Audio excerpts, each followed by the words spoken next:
La source de Sidi Yahia fournit l'eau nécessaire à l'irrigation des jardins. Cette eau est conduite par des canaux à ciel ouvert.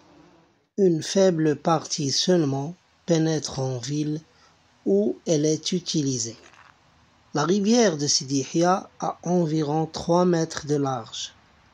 Elle se sépare en 2 canaux au lieu dit Agdal, où se trouve un barrage déversoir appelé Giltet el-Qwadz, le réservoir des conduits, qui assure une répartition convenable de l'eau. Le canal du Sud, ou Seguit el-Maqsem, est le plus important. Il est de niveau avec la rivière et reçoit à son origine les 2 tiers de la masse d'eau. Le canal du Nord, ou Segui el-Oujdia, est en contrebas d'environ 1 mètre. Il reçoit l'autre tiers. L'Oujdia arrose les jardins de l'est et du nord-est, jusqu'à Bab el-Khmis et à la Qubba de Sitoumi. Le Maqsem irrigue les jardins du sud.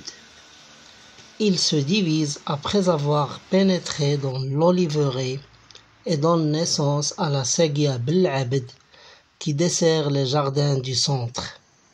L'extrémité de Maqsem se partage ensuite en 2 branches secondaires.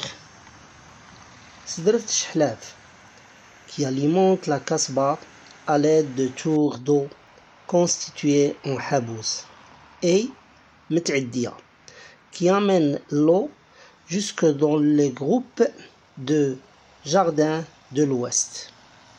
L'eau de Sidi Yahia est divisée en un nombre fixe de parts appelées quarts.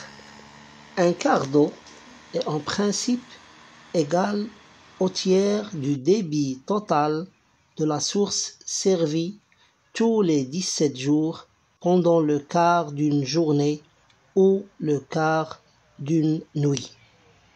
Il y a donc en tout 408 quarts, dont 136 pour l'Oujdia et 272 pour le Maqsem. Ces 408 quarts appartiennent partie au service des habous, partie aux particuliers. La propriété de l'eau est tout à fait indépendante de celle du sol.